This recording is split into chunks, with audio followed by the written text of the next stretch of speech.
outside your door.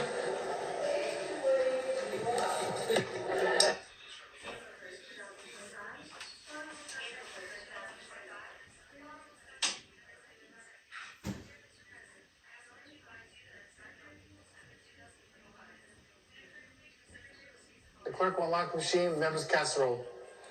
The music was a lot better to listen to.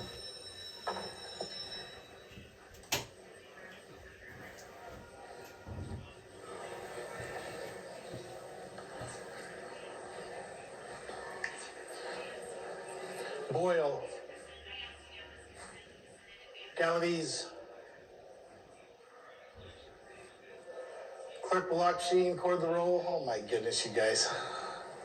65 present, 5 absent and excused, majority being present, the House ready to business. Without objection, the House now return to the fourth order of business, report of the message, consideration of the message from the Governor and the Senate, the House at the fourth order of business. From the Senate, April 3rd, 2025. Mr. Speaker, I transmit herewith enrolled Senate Bills 1194, 1117, 1157, 1171 as amended, 1201, 1203, 1204, 1206, 1207, 1208, 1209, and 1187 for the signature of the Speaker, Novak, Secretary of the Senate. Senate Bill 1194, 1117, 1157, 1174, 71 is amended. 1201, 1203, 1204, 1206, 1207, 1208, 1209, and 1187 will be signed by the Speaker and returned to the Senate. Mr. Speaker, I return herewith enrolled House Bill 6 as amended in the Senate and House Bill 339 as amended in the Senate, which have been signed by the President, Novak, Secretary of the Senate. House Bill 6 is amended in the Senate. House Bill 339 is amended in the Senate. Will refer to the Judiciary Rules and Administration Committee for delivery to the Governor. Mr. Speaker, I transmit herewith Senate Bills 1211 and 1216, which have passed the Senate, Novak, Secretary of the Senate. Senate Bill 1211 and 1216 be filed for the first reading calendar. Mr. Speaker, I return herewith House Bill 248, House Joint Memorial 8, and House Bill 436, which have passed the Senate, Novak, Secretary of the Senate. House Bill 248, House Joint Memorial 8, and House Bill 436 will refer to the Judiciary Rules and Administration Committee for enrolling. The House will now advance to fifth order of business, report of standing committees. The House at the fifth order of business. In the House of Representatives, April 3rd, 2025, Mr. Speaker, we, your Committee on Judiciary Rules and Administration, report that we have enrolled House Bills 180 as amended in the Senate, 253 as amended in the Senate, 130 as amended in the Senate, 355 as amended in the Senate, 248, House Joint Memorial 8, and House Bill 436. Skog, Chairman. House Bill 180 is amended in the Senate, 253 is amended in the Senate, 130 is amended in the Senate, House Bill 355 is amended in the Senate. Will be signed by the Speaker and returned to the Senate for the signature of the Senate President. April 3rd, 2025, Mr. Speaker, we, your Committee on Judiciary Rules and Administration, report that we have transmitted enrolled House Bills 398, 439, 457, 468, and 469 to the Governor at 1:17 p.m. as of this date, April 3rd, 2025. Skog, Chairman. April 3rd, 2025, Mr. Speaker, we, your Committee on Resources and Conservation, report that we have had under consideration Senate Joint Memorial 105 and recommend that it do pass. Mendai, Chairman. Senate Joint Memorial number 105 be filed for the second reading calendar. Without objection, the House will advance the eighth order of business, introduction, first reading, reference of bills and joint resolutions. The House at the eighth order of business. In the House of Representatives, House 486 by Achilles, an act relating to agreements and covenants not to compete, repealing Chapter 27, Title 44, Idaho Code, relating to agreements and covenants protecting legitimate business interests, amending Title 44, Idaho Code by the addition of a new Chapter 27, Title 44, Idaho Code to define terms, to provide that covenants not to compete shall be void and unenforceable, to establish exceptions, to establish provisions regarding choice of law and venue, and to provide for enforceability and attorney's fees in declaring an emergency and providing an effective date. House Bill 486 referred to the Judiciary Rules and Administration Committee for printing. From the Senate, Senate Bill 1211 by Judiciary and Rules Committee, an act relating to ivermectin, amending Chapter 1, Title 37, Idaho Code by the addition of a new Section 37-135 Idaho Code to provide that ivermectin may be sold or purchased without a prescription or consultation with a healthcare professional and declaring an emergency. Senate Bill 1216 by Local Government and Taxation Committee, an act relating to property taxes, amending Section 63208 Idaho Code as amended in Section 1 of House Bill 354 as enacted by the first regular session of the 68th Idaho Legislature to revise a provision regarding certain rules pertaining to market value and providing an effective date. Senate Bill 1211 referred to the State Affairs Committee. Senate Bill 1216 referred to the Revenue and Taxation Committee. House will now, without objection, return to the seventh order of business, motions, memorials, and resolutions. The House is at the seventh order of business. Gentleman 22. Thank you, Mr. Speaker. Privilege of the motion. Gentleman has the floor. Thank you, Mr. Speaker. Good ladies and gentlemen, you should have your suspension calendar in front of you. We're going to go ahead and suspend rules, pick up those. Then we're going to actually have to go at ease. If you heard, there was a couple bills that referred to committees that they're going to meet on those real quick. And so again, we're at that hurry up and wait phase. But at this point, we're going to go ahead and move these bills. With that, Mr. Speaker, I move that all rules interfering with immediate consideration of House Bill 482 be suspended, making it possible for the immediate consideration of House Bill 482. Heard the motion. It's a non-debatable motion. Requires. Good lady from 18. I apologize. Second. You've heard the motion. It's non-debatable motion. Requires 2/3 of the body of 47 votes to pass. Clerk will unlock the machine. Members will cast their votes.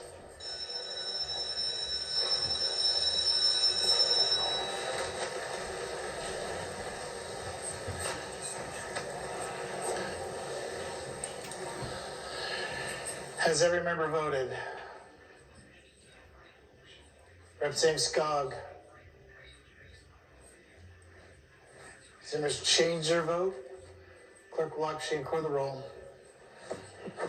67 ayes, 3 absent and excused. More than 2/3 of the body having voted in favor of the motion. The motion passes. The House have their consideration. House Bill 482. Good lady 32. Thank you, Mr. Speaker. I ask unanimous consent to dispense with the further reading of House Bill 482. The House has been requested. Is there objection? Hearing none. Good lady has the floor. Thank you, Mr. Speaker. Ladies and gentlemen of the House, this is what we call the year-end transfer bill. It has several rather random things in it, but it's what it takes to get us out of here. First, it does provide an appropriation from the general fund to the military division related to the commissioning of the USS Idaho. This is a customary contribution to the naming state for scholarships for crew members. Second, it maintains our budget stabilization fund at its current balance. This account is already full. So what you saw JFAC do was not do a proposed transfer from the second floor to put more money in it. It's already full. We prioritized keeping that money in the pockets of the people when our accounts are already full. And beyond that account balance at $880 million, we have $1.4 billion in all of our reserve accounts, 22.6%. Section 3 provides for a cash transfer when House Bill 521 last year eliminated the bond levy equalization fund and switched to a different method of funding school facilities. It left some money in the bond levy equalization fund. This transfer returns that money to the general fund, some of which was used to fund the, I don't know if that bill's law, Mr. Speaker, permission to refer to pending legislation. Unanimous consent has been requested to refer to pending legislation. Is there objection? Hearing none, good lady may do so. Thank you. To fund a bill that enables rural schools to access funds from the good gentleman from 31 and the good lady from 16, I believe. Section 4 transfers the remaining balance of the Constitutional Defense Fund to the Legislative Legal Defense Fund.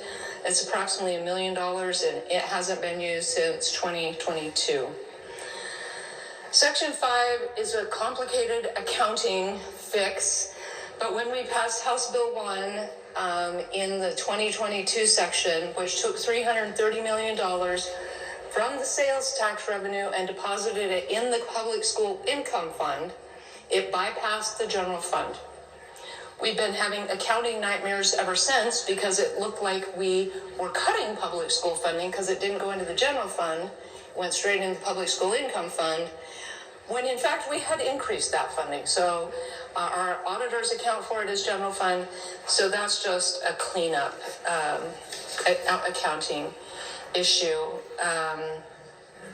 And then the final thing in this bill is a request from the military division. When we passed the CEC this year, In the case of teachers, we sent that money as a bucket of money because they don't work on the state salary grid. They work on whatever their local grids are. Not the state career ladder, that's never been the salary grid for districts. It's whatever their local grid is. The same thing exists in the military division because they have a federal salary grid. And the way we did CEC this year did not comport with how they need to deliver those funds according to the federal salary grid, which involves grades, and many of you may be familiar with that. So, Mr. Speaker, I'm happy to stand for questions, but would ask for your support of this year-end transfer bill. Thank you, Lee. For the motion, for debate on the motion. Hearing none, hearing no negative debate, debate's closed. Question is, House Bill 482 pass the House. Clerk will lock machine, members will cast the votes.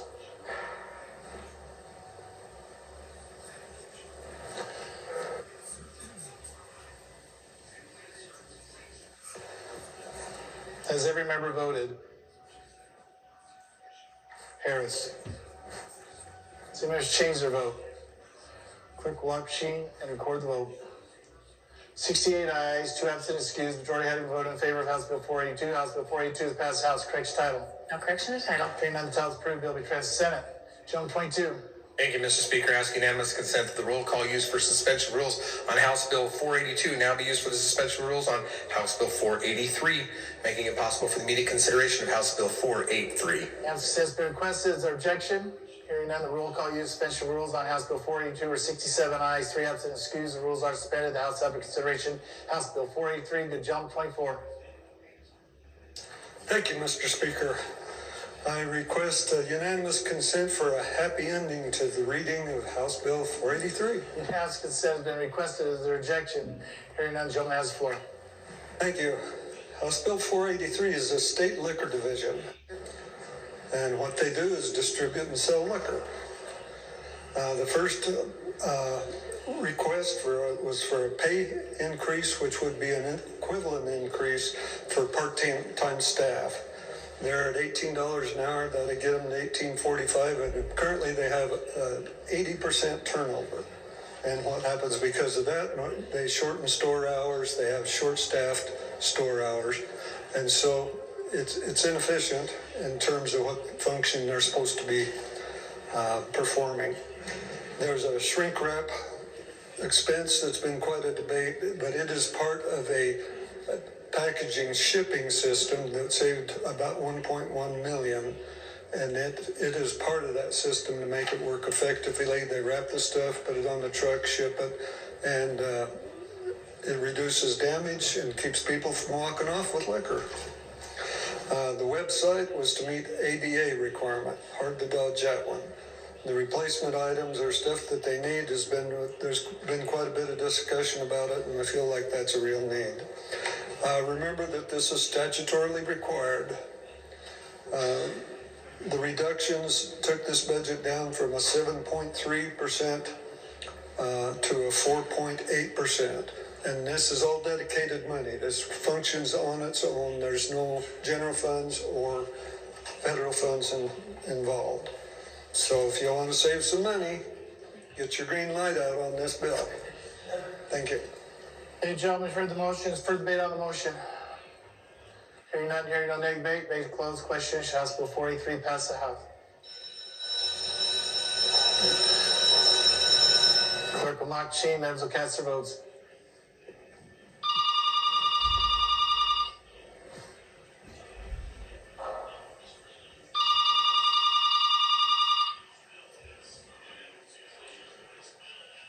Has every member voted? Nicholson. Has anyone changed their vote? Clerk will lock the machine, record the roll. 40 ayes, 28 nay, 2 absent, excused. Already have voted in favor of House Bill 483. House Bill 483 is passed House. There's a correction title. No correction to title. Title approved. Bill transferred to the Senate. Gentleman 22. Thank you, Mr. Speaker. Ask unanimous consent that the roll call used for suspension of rules on House Bill 482 now be used for the suspension of rules on House Bill 484, making it possible for the immediate consideration of House Bill 484. Now, it's been requested. Is there objection? Hearing none, the roll call use suspension of rules on House Bill 482 or 67 ayes, 3 absent excused. The rules are suspended. The House have consideration. House Bill 484. Good gentlemen, 21. Thank you, Mr. Speaker. I'd ask unanimous consent to dispense with further reading of House Bill 484. Unanimous consent has been requested. Is there objection? Hearing none, gentleman has the floor to consent the bill. Thank you, Mr. Speaker. This is once again the Office of Information Technology Services budget. There's really 3 categories of expenses in here. There is the OITS modernization line item that we talked about last time. That is a net zero transfer from other agencies. Then there is the office space, line item number 1, and this is what we decided to change as we met on this budget again since last time around. We cut about $200,000 out of the capital outlay that's going to go for furnishings in this move that they're going through. And just to hit on a little bit more on what's going on there, ITS is moving into a different building because there are more employees being consolidated in, and they need a bigger space. So we're doing 22 this year from the 2 agencies that I mentioned previously, and then next year is the big one. Next year we're consolidating health and welfare. And so there's going to be about 80 additional employees that are coming into the Office of Information Technology Services, and that's why they need this office space. They've told us with this cut that it's possible that they may seek additional funding next year because they may not be able to fully do the move with this amount, but this is what we're going to give them for now. And if they do need to come back for more next year, that's what they're going to have to do. Now, the rest of this budget, I would say, is something that's critically important to the state. It all relates to cybersecurity.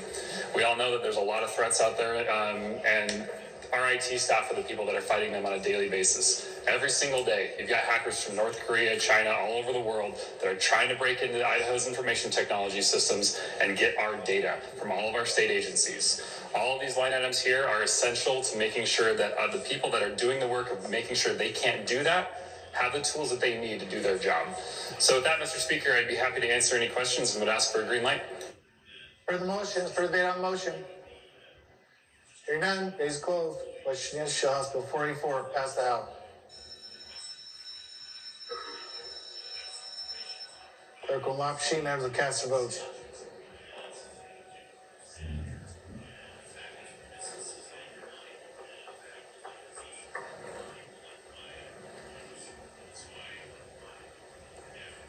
Has every member voted? Has any members changed their vote? Razor.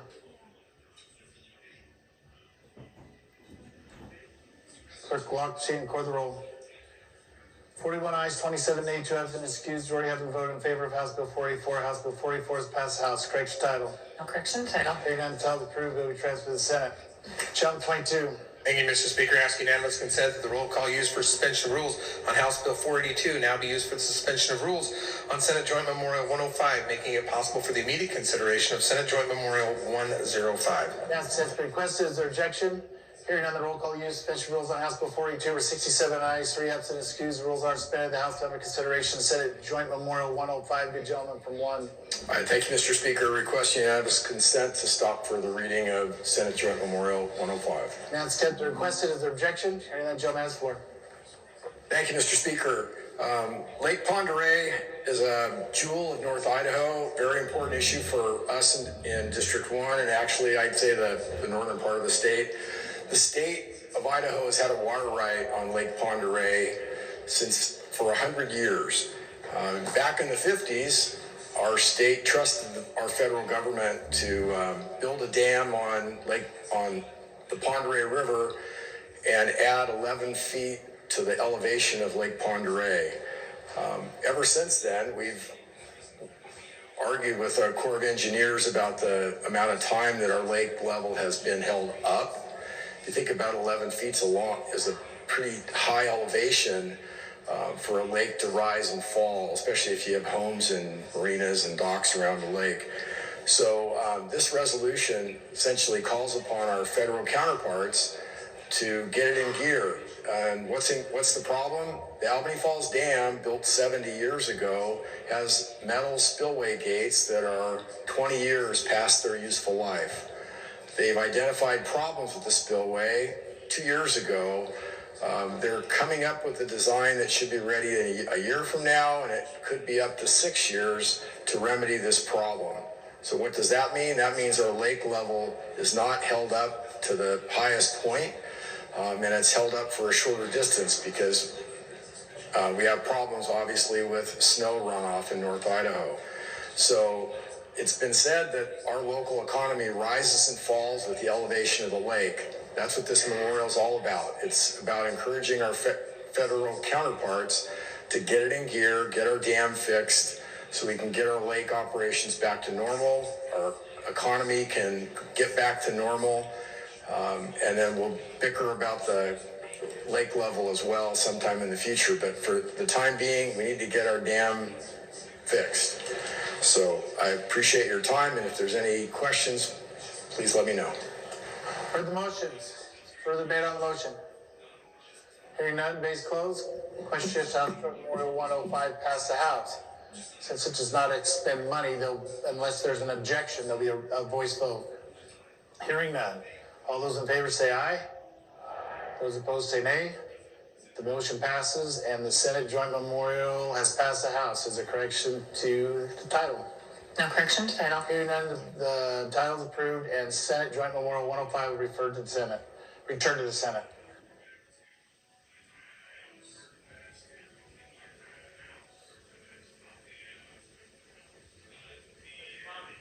Okay, without objection, the House advances to the 15th order of business. Announcements, House of 15th order of business, jump 13. Thank you, Mr. Speaker. When we recess here for a moment, House State Affairs will be meeting. Thank you, gentlemen. Further announcement, jump 30. Thank you, Mr. Speaker, for an announcement. Last floor. When we recess here momentarily, House Revenue and Taxation will be meeting. Thank you. Further announcements. Sit down, gentlemen. You can stand up, good lady. Good lady 32. Thank you, Mr. Speaker, for an announcement. Yes, floor. Thank you. I figured this would be better information to share where we're all not quite yet brain dead as we might be tonight. So I just wanted to give an update on the status of the budget, the totality of the work the Joint Finance Appropriation Committee and all of you have done. There's a couple of stragglers that'll be coming over from the Senate still, but we have set a budget at this point at 6.7%. 5% of that is maintenance. So we have made a 1.7% overall increase on the general fund while supporting $500-ish million in tax relief, while leaving over $400 million on the bottom line, which is 7.8% of our appropriation in case of a downturn in the economy, while also having 22.6% in reserves in case of a downturn in the economy, $1.4 billion. We considered almost 550 different line item requests for funding. We eliminated 49 of those, and we reduced 36 of them. We have work that we can all be proud of because we have been able to fund essential government services while returning as much money to the taxpayer as possible and setting a balanced budget. Thank you, Mr. Speaker. Thank you, good lady, and we all thank the Appropriations Committee for the hard work they did, and all of you. We had a good year. And further announcements. Gentleman from one. Upon our recess, I encourage people to walk through the back room. I think we have some snacks back there. Thank you. Will be delivered by the Division of Alcohol. Further announcements. Hearing none, the House will be at ease, and we're going to do it subject call the chair because I have no idea how fast these meetings are going to happen and how fast we can get stuff to come back and forth from the Senate. So we encourage you to stay close so you can hear the bell. And with that, the House is at ease, subject call the chair.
Pass it.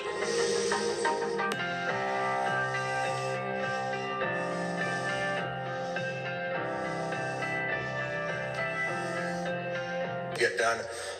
We're still waiting for some bills coming back over for the Senate, so we're going to hear these ones and then we'll have to wait again. With that, Mr. Speaker, I move that all rules interfering with the immediate consideration of Senate Bill 1216 be suspended, making it possible for the immediate consideration of Senate Bill 1216. Good lady, 19. Second. Thank you, good lady. You've heard the motion. Is not in favor. Motion requires 2/3 of the body or 47 votes to pass. Clerk will not votes. I forgot that bell thing.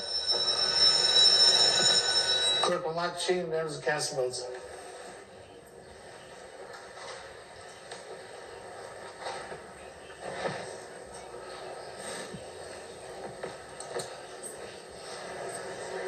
Has every member voted?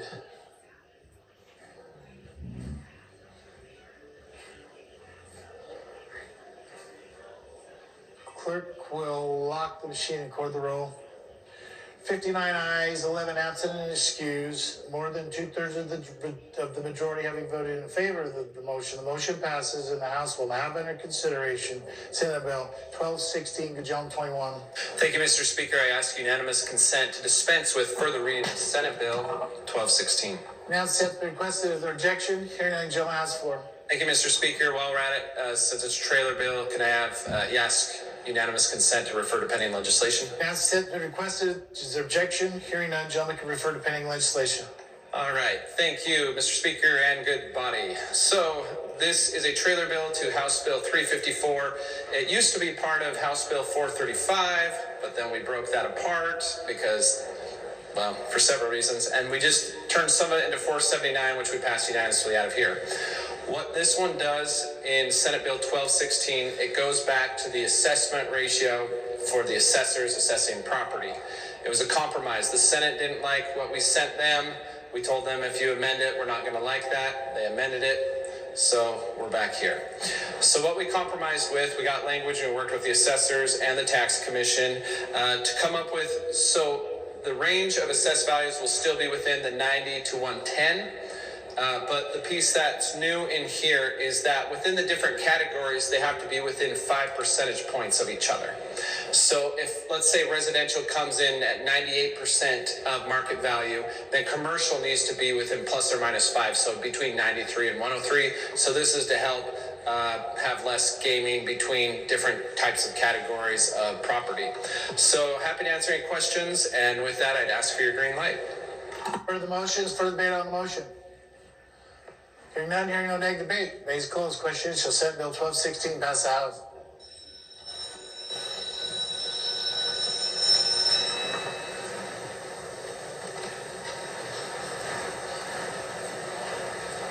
Clerk will lock the sheet. Members cast their vote.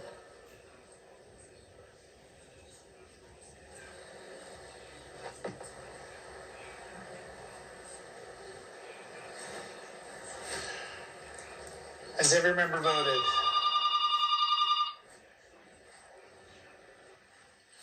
Does everyone change their vote? Horman. Clerk will lock sheet for the roll. 62 ayes, 2 nays, 6 absent, and excused. Majority having voted in favor of Senate Bill 1216. Good gentlemen.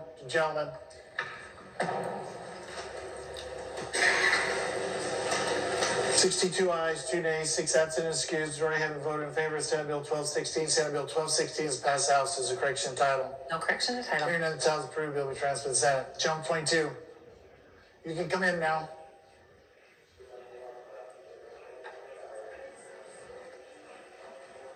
Lock the doors. Ah, here they come. You lock the doors fast enough.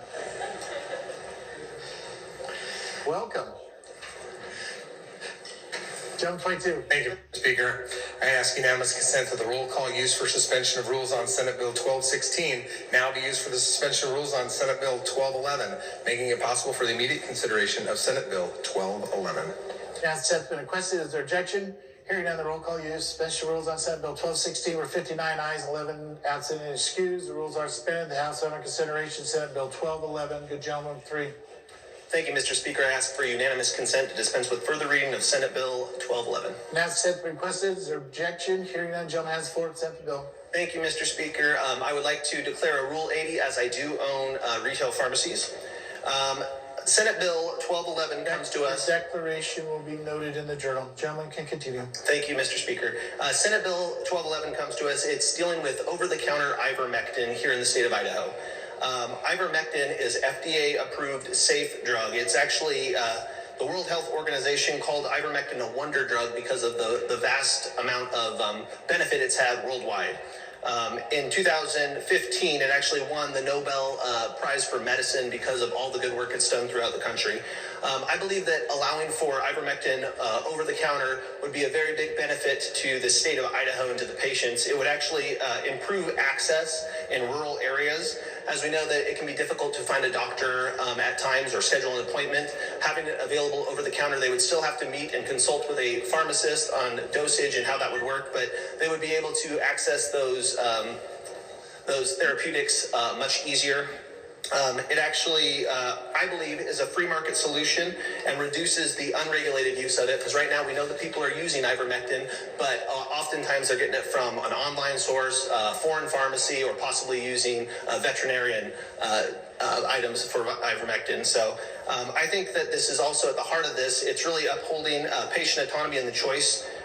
We know that Idahoans should be trusted to make their own health decisions, and allowing them to get it over the counter without having to go through the bureaucracy of meeting and getting, having the diagnosis made. They can actually access it themselves and have better access to care. A personal story of mine is I actually was heading to Kenya and Zimbabwe this year. And when I was headed over there, I met with my healthcare provider. And one thing they told me to do was, as preventative, start taking ivermectin before. And they helped me with the dosages. I asked them, so what if I take too many? What am I going to do if I overdose on this? They said it just simply gives you a stomach ache and you pass it through. So it's extremely safe. And I believe that this is a good path forward for the state of Idaho. I ask for your green light. Any gentlemen, for debate on the motion. Gentleman 30. Thank you, Mr. Speaker. I just want to be on the record with something, and I know it's not going to change any vote. I'd like to debate the bill. I'd like to debate the bill, thank you. Gentleman has the floor. I know it's not going to change a vote, but I'm just really concerned about this idea, regardless of how great the drug is and what it can and can't do, that we as a state are going to decide what can and cannot be over-the-counter medication. So are we going to start bringing more bills that say penicillin can be over-the-counter? And maybe we should. Or are we going to bring bills that say other medications that we have to take that we need prescriptions for can just be over the counter now? I don't know. I just have a concern and want to be on the record with it. Thank you, gentlemen, for debate on the motion. Gentleman 17. Thank you, Mr. Speaker, to debate in favor of the bill. Gentleman has the floor. Thank you, Mr. Speaker.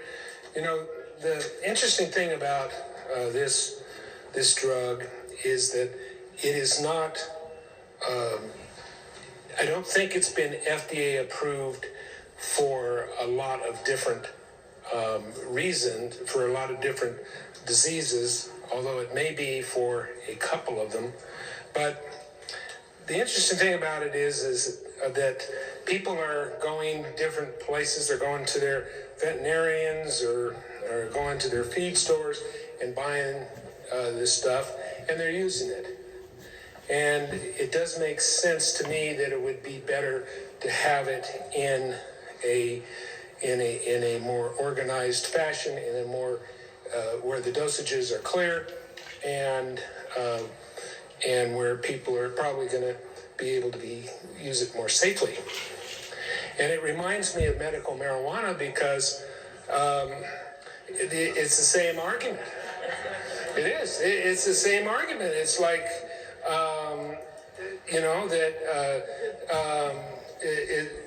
there are people who believe that it works, that it is a better way of dealing with pain.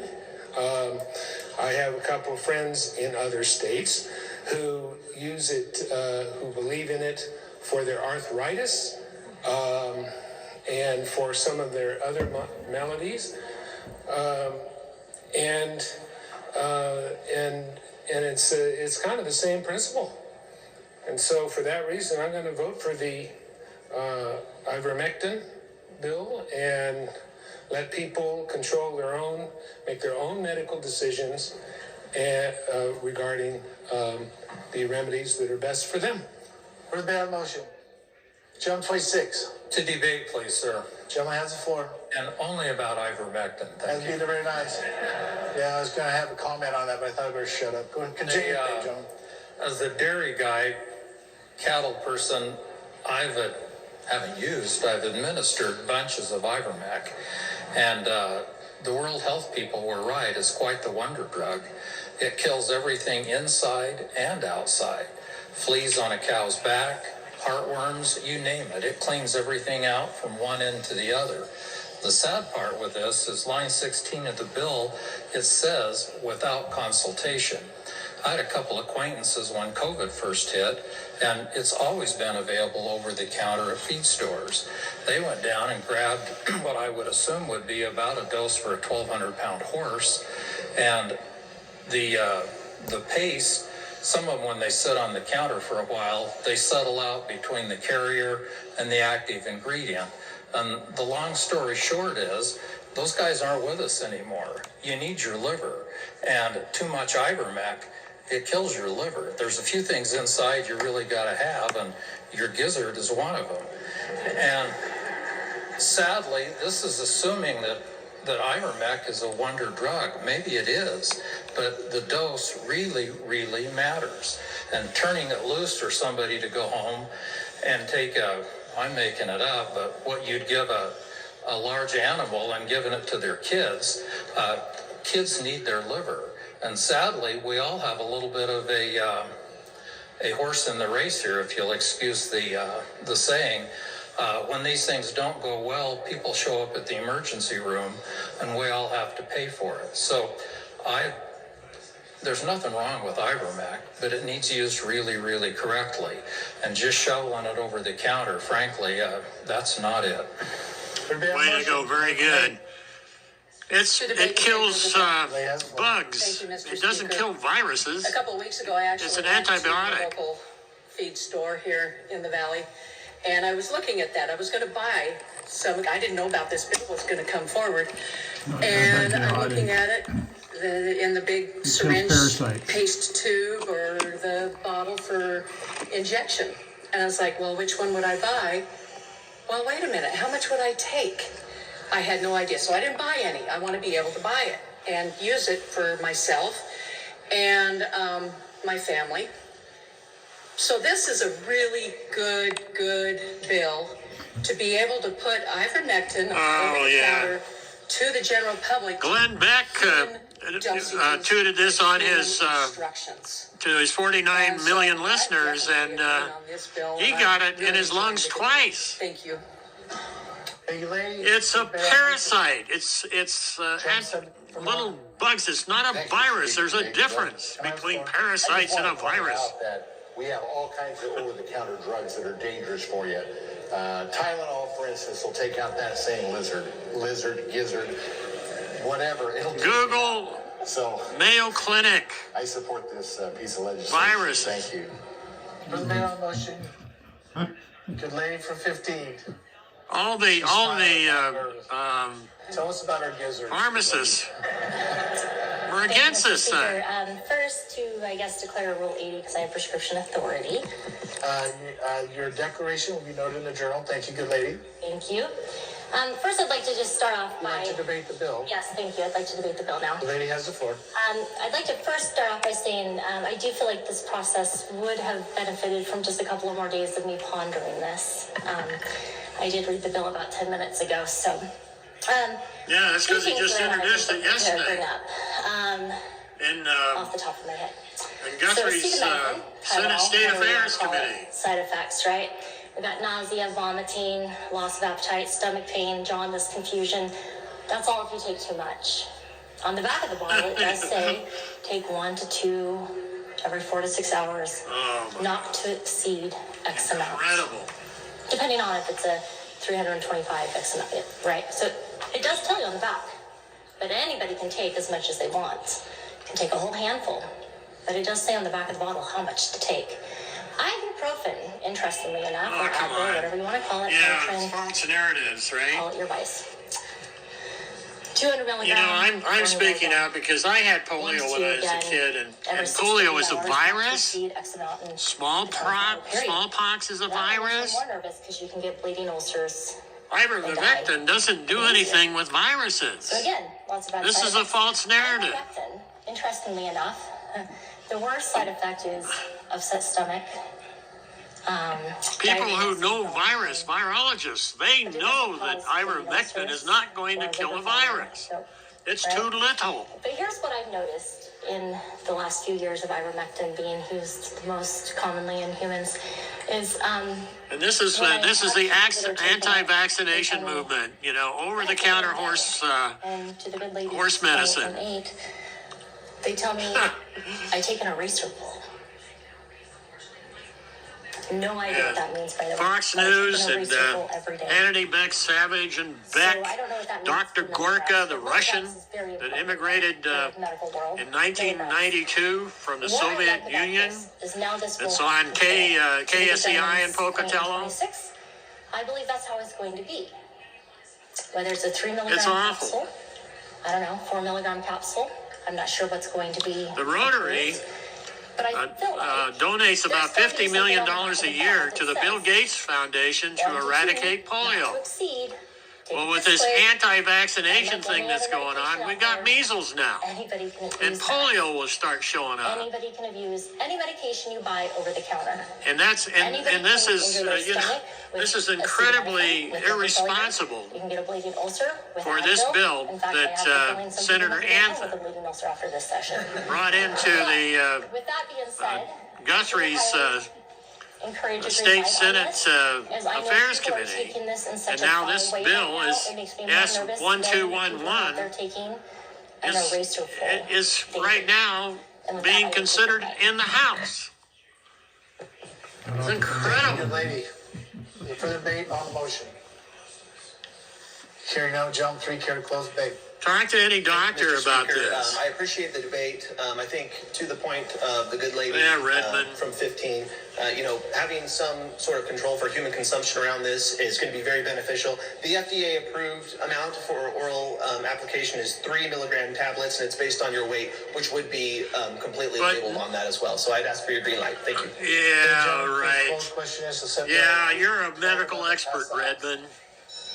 And that's right, you own the pharmacy, so you're going to benefit from this if you can sell it over through your pharmacy, Or the pharmacists are against this because you can't have a state law like this because manufacturers cannot come up with these doses.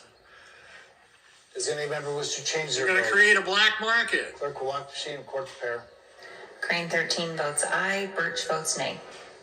66 ayes, 1 nay, 3 absent, excused. Majority having voted in favor. Senate Bill 1211. Senate Bill 1211 is passed. The House. Is there correction title? No correction to title. Hearing none, title approved. The bill will be transmitted to the Senate. The House will now advance to the 15th order of business announcements. Are there any announcements before we go at ease for a few more minutes? This is the last day of the Idaho Senate. This is what they do. The House is waiting for these bills to be passed. They should have been passed a long time ago. They were defeated. They combined bills together, budget bills, and then they put in a little trailer bill, or whatever they want to call it, that scoots in say $100 million or something, like H93. They included that with a budget bill. And when they do that, they don't like it. And then so they go back and they modify it again. And the illustration this morning or this afternoon was a bill where they went back and modified it and changed $100. And then they brought it back. And they did that through the JFAC. And Senator Scott did that, and then he brought it back in. So here you are sitting at 94 days, and it costs $70,000 a day versus Utah that's 45 days, and they get the job done. And it ties up things. These guys are full-time how do you say it? This is their job. It's not a part-time legislature. This is full-time. So anyway, that's why it's sitting at 93 days with a $13 billion budget, and Utah gets through in 45 days from January 1st to February 15th. And they say, well, gee, it's really hard to get people to run for office for the legislature. Well, it's by design. And the reason it is so long is because of the leadership. You have 83 of these resolutions and memorandums. They're nonsense things. Send, like Anthony did for about an hour. That resolution or memorandum for Patrick Henry, give us liberty or give us death. That cost the taxpayer about $600.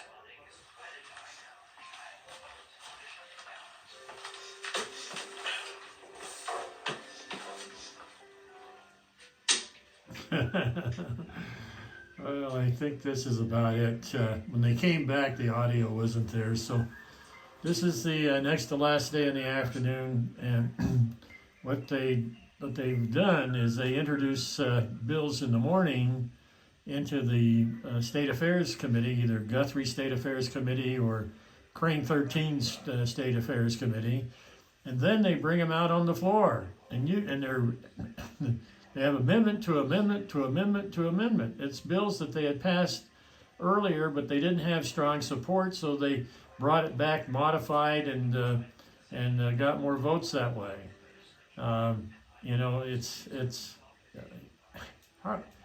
I've never seen anything like it, and I hope you'll pay attention to this. And here again, it's $70,000 a day. $70,000 a day for these 105 folk to stay the Idaho session, plus the youngsters that write all these bills for them. What is it, 900 something, 83 of the resolutions? Come on. Utah is only 600 in 45 days, and they've got resolutions, but nothing like the Idaho legislature, and that's it. This is the Idaho session, April 3rd, 2025, in the afternoon.